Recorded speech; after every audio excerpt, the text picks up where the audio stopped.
Hello, everyone.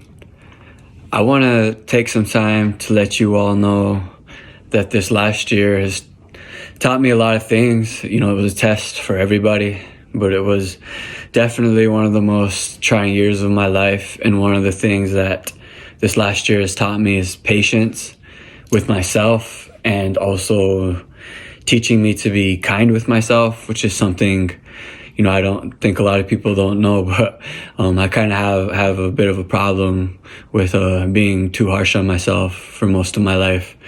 And so I am also learning to work on that, not by choice, but by force, because of the pandemic, but also, 2 weeks before the pandemic hit, I suffered from a seizure and went through some hospital violence, some really extreme case of hospital violence.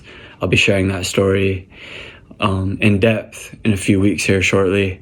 It's still very traumatic for me. I'm still healing from it a lot. And that's one of the things that's teaching me patience. And so it's teaching me to also find a new way to balance, because the seizure has literally changed my brain. It's changed my body. It's changed my spirit in ways that I'm still realizing. I feel like every day my brain can only hold so many things now. It's not as sharp as it used to be. Honestly, I feel like every day someone's pouring like a giant bucket of sand into my hands of everything I have to do, and I can only hold so much, and a lot slips through the cracks, and a lot escapes me along the way.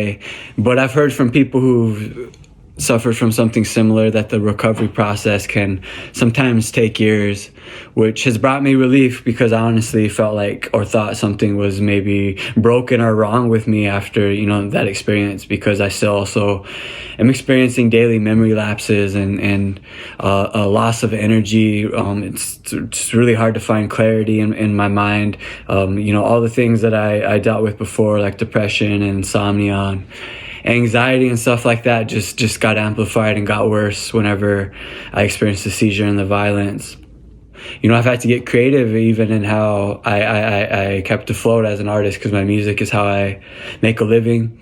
I released my first ever native flute album in the spring, right after that experience in the hospital and the seizure. And I know there was probably people like, what the hell? Why is Frank releasing a flute album? What the hell? Why is he playing native flute? What is he trying to be? But, I was really just trying to heal. I didn't even have the energy to make music like I used to, like full songs with vocals and everything. There were like days, maybe even weeks, where all I could do was just play my instruments. Like, dude, I couldn't even write a song, man. All I could do was play, and it was just like, that was the only thing I could do to help me feel better at the time. But I would like to, end all this by talking about a new album, a new project I plan on releasing in January of 2021. The upcoming year. It's an album that I'd hoped to release in the summertime, then September, then October, then November rolled around, which was Native Heritage Month, and it was hard just to keep up with all the stuff that came with that. And so I really just kind of fell behind on releasing music like I wanted to. And I think that's where the lesson of patience is coming from, learning to be patient, kind to myself. I would have hoped to have 2, maybe 3 albums out by now. And I'm working on that many projects, but I just wasn't able to get to the music like I had hoped to this year. This new album doesn't sound like anything I've ever put out before.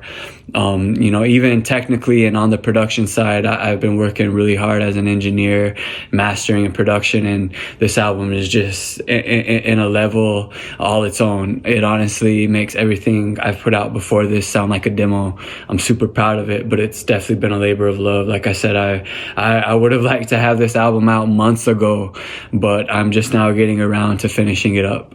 So I want to say thank you to everyone who supported me this year, who followed my journey, who showed me support when I was in the hospital. Thank you all for your support. You could look forward to a lot of new music in this upcoming year from me. The best stuff I've ever created in my life. I'm super excited about it. Peace.